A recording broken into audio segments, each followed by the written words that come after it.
구독과 좋아요는 큰 힘이 됩니다.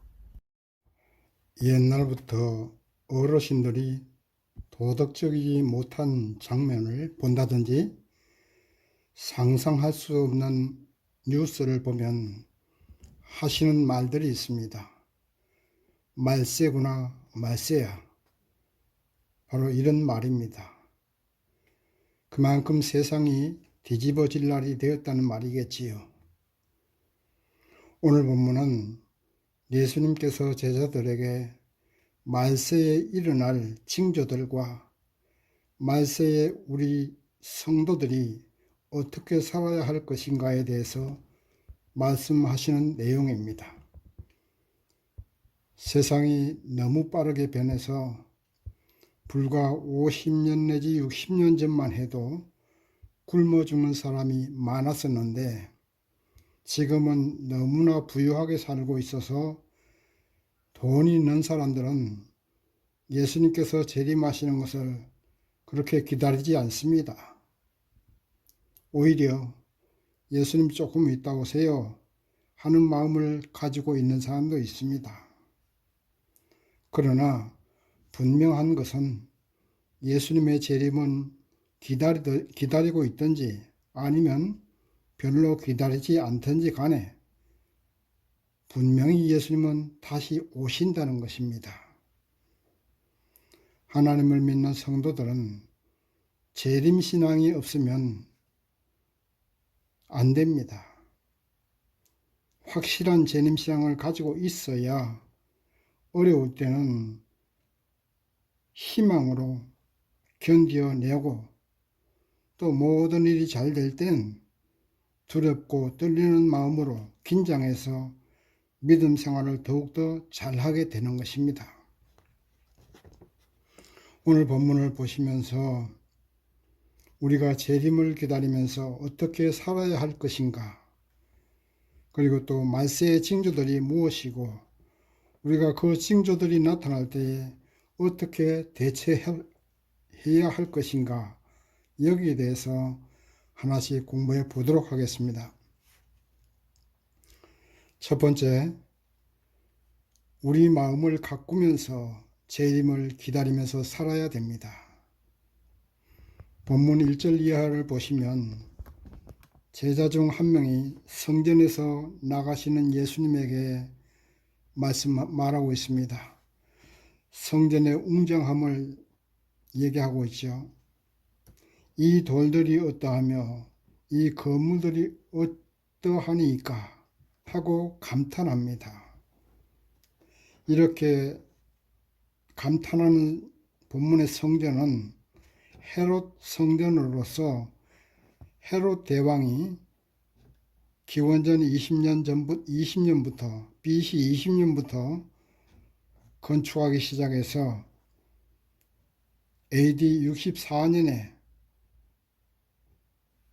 그러니까 84년 만에 걸린 대공사입니다.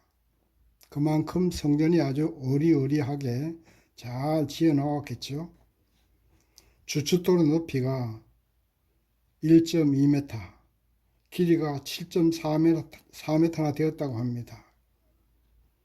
성전 기둥을 받치는 주춧돌 높이가 1.2m면은 어른 허리만큼 높은 것을 말합니다.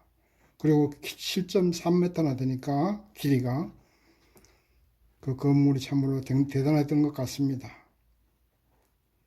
제자 중에 한 명이 이렇게 성전의 웅장함을 얘기할 때에 예수님은 거기에 대해서 동의를 한다든가 하시지 않고 돌 하나도 돌 위에 남지 아니하고 이 성전이 다 무너지리라고 예언하고 계십니다.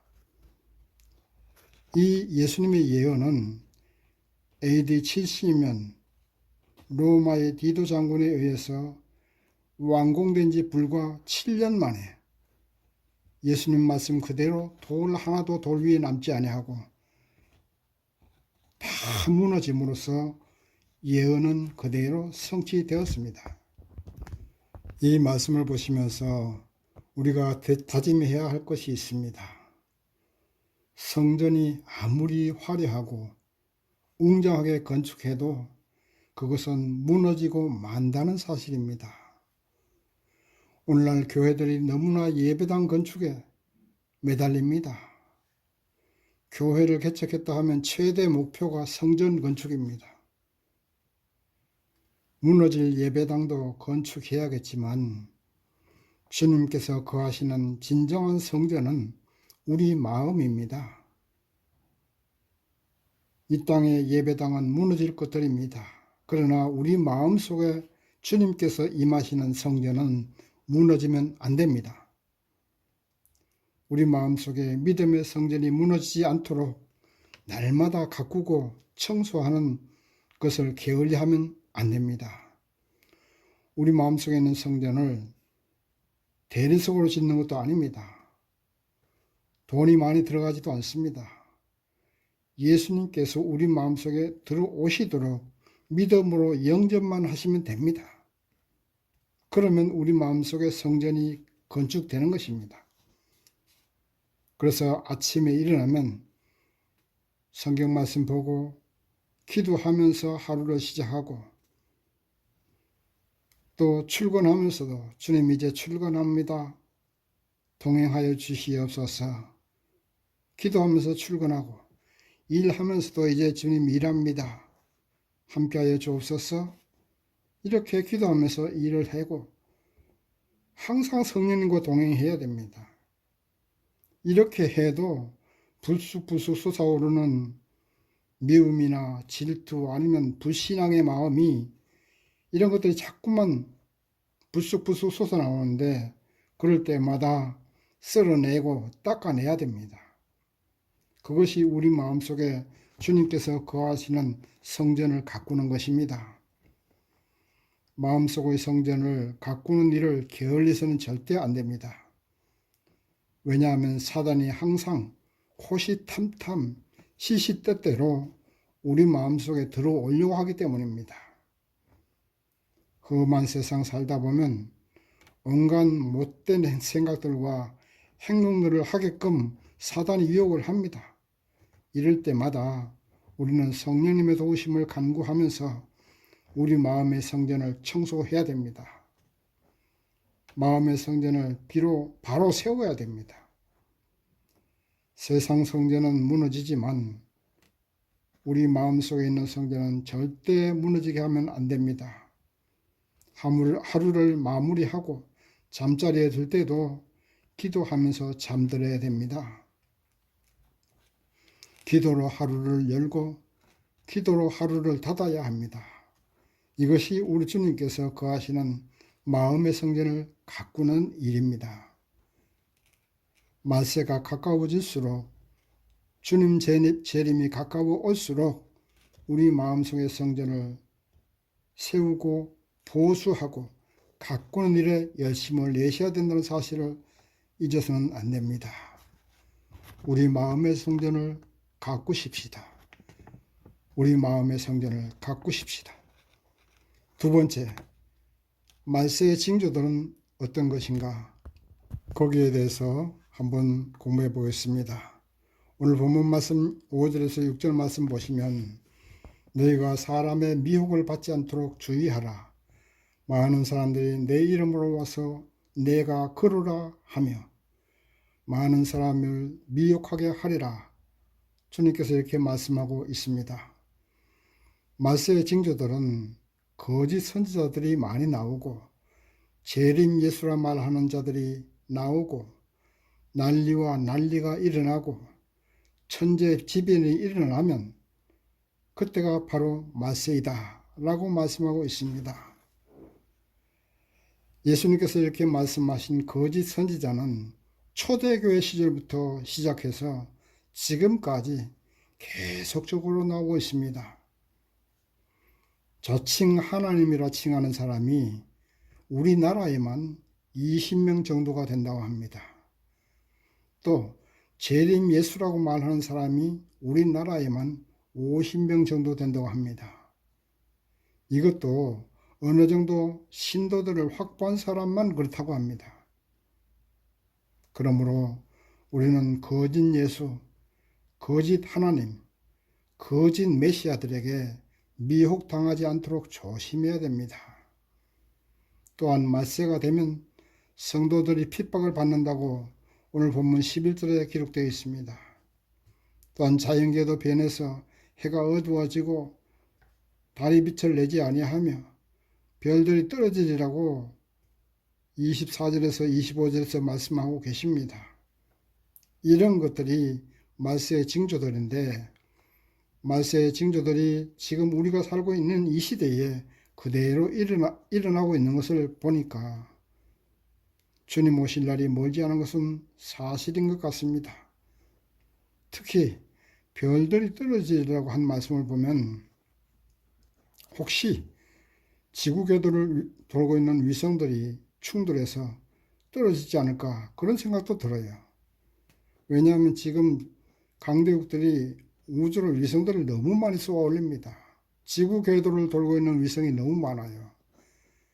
그래서 그것들을 수거해야 되는데 그것을 수거하자면 기술도 있어야 하고 돈도 많이 드니까 그냥 내버려둡니다.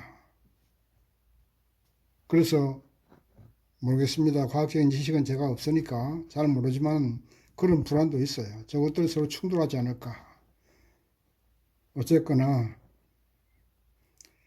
주님 오실 날은 멀지 않은 것은 분명한 것 같습니다. 말세의 징조들은 바로 이런 천재지변과 달이 빛을 내지 못하고 별들 떨어지고 자칭 예수, 자칭 메시아, 자칭 하나님이라는 사람들이 많이 나온다고 하셨는데 바로 이런 것들이 말세의 징조입니다. 세 번째, 그러면 우리가 말세를 살면서 이 말세에 어떻게 대처하며 살아야 할 것인가? 하나님을 믿는 성도들이 말세에 살아갈 방법에 대해서 한번 알아보겠습니다. 말세에 살아갈 방법의 첫 번째로는 끝까지 견뎌내야 된다는 것입니다. 본문 말씀 12절에서 13절을 보면 형제가 형제를, 아비가 자식을 죽는 데 내어주며 자식들이 부모를 대적하며 죽게 하리라. 또 너희가 내 이름을 인하여 모든 사람에게 미움을 받을 것이나 나중까지 견디는 자는 구원을 얻으리라. 이 말씀 가운데 나중까지 견디는 자는 구원을 얻으리라. 이 말씀에 밑줄 쫙 그으시기 바랍니다. 말세일수록 믿음을 지키기 어렵다는 말씀입니다. 가족끼리 서로 배신하고 살기 위해서 부모를 버리고 살기 위해서 자식을 버리는 일이 일어난다는 것입니다. 그리고 믿음의 성도라는 이유 그 하나만으로 미움도 받고 박해도 받을 것이지만 그러나 끝까지 견디면서 믿음을 지키는 자는 구원을 얻는다. 주님께서 약속하셨던 것입니다. 세상의 모든 것은 무너지고 불타 없어질 것들입니다. 우리의 육신도 무너지고 말 것입니다. 그러므로 무너지고 불타 없어질 세상의 영광과 부를 쫓지 말고 어려운 고난과 시련 앞에서도 결코 굴복하지도 말고 우리는 끝까지 믿음을 지키면서 견뎌내야 되는 그런 믿음의 성도가 되어야 됩니다. 본문 31절 말씀 보면 천지는 없어지겠으나 내 말은 없어지지 아니하리라. 주님께서 말씀하셨습니다. 주님 재림하실 때는 천지는 없어집니다. 그러나 주님의 말씀은 없어지지 않는다고 말씀하셨습니다. 그러므로 우리는 주님의 말씀을 믿고 모든 어려움을 참아내고 끝까지 견뎌내야 됩니다. 미국의 16대 대통령 링컨 대통령에게는 정적이 많았지만 최대 정적은 스탠턴이라는 사람이었습니다. 그는 언제나 사사건건 링컨 대통령을 반대하면서 공격했고 링컨 대통령을 향해서 고릴라라고 하면서 고릴라 잡으려면 아프리카로 가지 말고 털보 링컨을 잡으면 된다고 말할 정도였습니다. 링컨은 이러한 공격과 인격 모독의 비난을 당하면서도 한마디 대꾸도 하지 않았습니다. 그러다가 남북 전쟁이 발발했을 때에 이 최대 정적이고 골칫덩어리인 스탠턴을 국방장관으로 임명을 했습니다. 그리고 남북 전쟁을 승리로 이끌어내고 말았던 것입니다. 참모들이 스탠턴을 국방장관으로 임명하려 할 때 다 반대했지만 이 남북 전쟁을 승리로 이끌 사람은 그 사람밖에 없다고 하면서 그를 국방장관에 임명했습니다. 그리고 남북 전쟁이 승리로 끝난 후에 워싱턴에 있는 워너 극장에서 괴한의 총탄에 맞아 쓰러졌을 때에 링컨의 참모들은 모두 다 도망갔습니다. 그러나 스탠턴이 달려와서 링컨을 받쳐주면서 눈물을 흘리면서 끝까지 링컨의 시신을 지켰다고 합니다. 우리는 참아내야 됩니다. 참기 어렵더라도 참아내고 견뎌내야 됩니다. 믿음의 성도라는 이유로 목숨을 잃을 수도 있고 링컨 대통령처럼 비난을 받을 수도 있고 핍박을 받을 수도 있습니다. 그러나 그렇다고 해서 반항하지도 말고 낙심하지도 말고 믿음을 버려서는 더더구나 안 됩니다. 믿음을 버리는 것은 바로 멸망으로 가는 것이 길이기 때문입니다. 이 땅에서의 고난은 잠깐이지만 그 고난을 참고 견뎌내면 영원한 생명이 기다리고 있습니다. 말세를 살고 있는 우리는 끝까지 견뎌내야 한다는 믿음을 가지고 마귀를 대적하여 승리하는 우리가 되어야 됩니다. 말세에 어떻게 대처하며 살아야 될 것인가에 대해서 두 번째는 세상 것에 너무 가치를 두면 안 된다는 것입니다. 세상 사람들의 가치는 돈과 명예, 권력과 출세 등의 가치를 두지만 성도들의 가치는 예수님을 믿는 믿음의 가치를 두어야 됩니다. 그리스도의 말씀에 순종하는 것에 가치를 두어야 합니다. 우리는 지난주에 우리의 정체성이 무엇인가에 대해서 공부했었죠. 우리는 주님의 청지기라고 했습니다. 청지기가 뭡니까? 주인의 뜻에 따라서 포도원이든 무엇이든 잘 관리하다가 주님 오시면 내어드리는 것입니다. 우리의 인생도 주님 것이라고 했습니다. 이 정체성이 제대로 안 되니까 내 교회, 내 집, 내 직장, 내 사업체가 되는 겁니다. 이 정체성이 안 되니까 이렇게 어렵게 일구어 놓고 부흥시킨 교회를 왜 남에게 줘? 이런 말이 나오는 것입니다. 하나님의 것이지요. 내 것이 아닙니다. 물론 인간적으로 생각할 때 이해가 가는 면도 있지만 우리가 청직이라는 사실을 잊으면 안 됩니다. 나는 나의 것은 없습니다. 하나님의 것입니다. 그러므로 하나님의 말씀에 가장 큰 가치를 두어야 되고 믿음에 가장 큰 가치를 두어야 되고 청직이라는 사실에 가치를 두어야 됩니다. 이것이 안 되면 노아의 홍수 때의 사람들과 같이 멸망하고 마는 것입니다. 노아의 홍수 때에 많은 사람들이 노아를 향해서 정신 나간 사람이라고 했습니다. 그러나 노아의 홍수 심판 때 정신 나간 사람이라고 했던 그 사람들은 다 죽었습니다. 그러나 노아의 일가족은 구원받았던 것입니다. 하나님의 말씀에 순종하는 노아가 구원받았던 것입니다. 롯의 아내는 뒤를 돌아보지 말라는 말씀에 불순응해서 뒤를 돌아보다가 소금 기둥이 되고 말았습니다. 손에 쟁기를 잡고 뒤를 돌아보는 자는 하나님 나라에 합당하지 않다고 잠언 말씀에 기록되어 있습니다. 우리는 오로지 예수님만 바라보면서 믿음의 길을 걸어가야 됩니다. 여러분, 폼페이라는 도시 아시죠? 현재 이탈리아 캄파니아 나폴리에 위치한 도시인데 고대 로마 시대는 농업과 상업이 발달했고 귀족들의 휴양지로 인기 있는 도시였습니다. 그런데 이런 큰 도시가 AD 79년, 그러니까 예루살렘 성전이 무너진 후에 9년 후가 되겠습니다.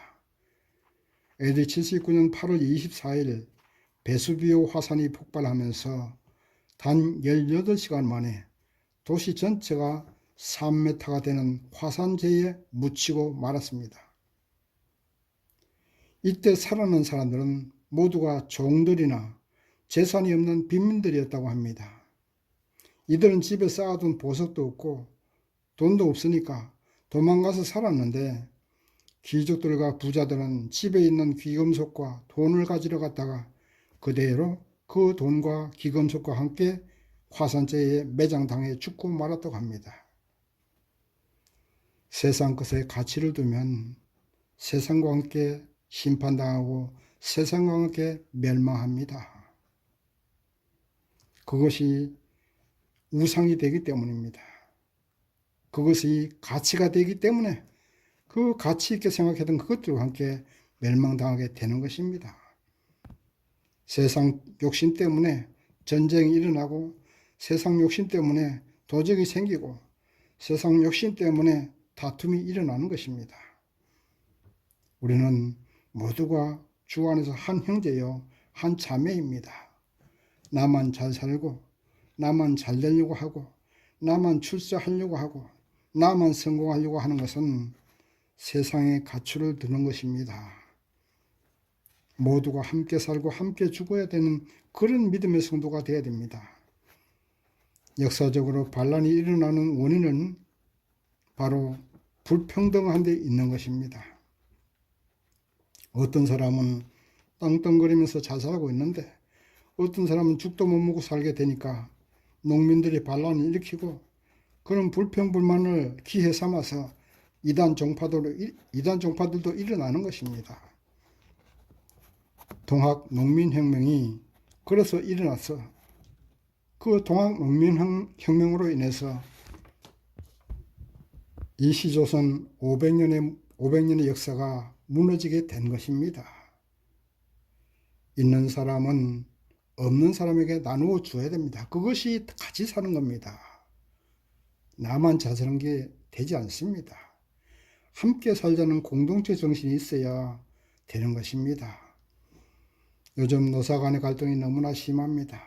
그런데 요즘은 노사 갈등의 갈등은 이제 거꾸로 사용자가 더 약자가 된 것 같은 그런 생각이 들기도 합니다.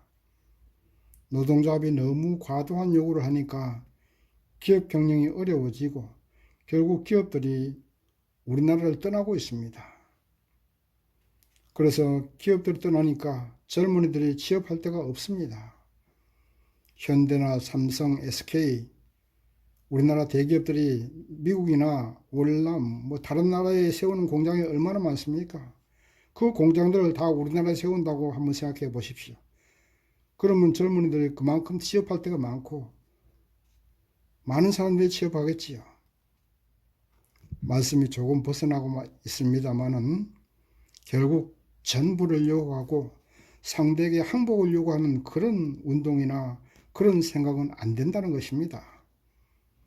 세상 것에 너무 큰 가치를 두니까 상대에게 완전한 항복을 요구하게 되고 또 세상 것에 너무 큰 가치를 두다 보니까 나 혼자 잘 먹고 잘 살자고 하는 것입니다.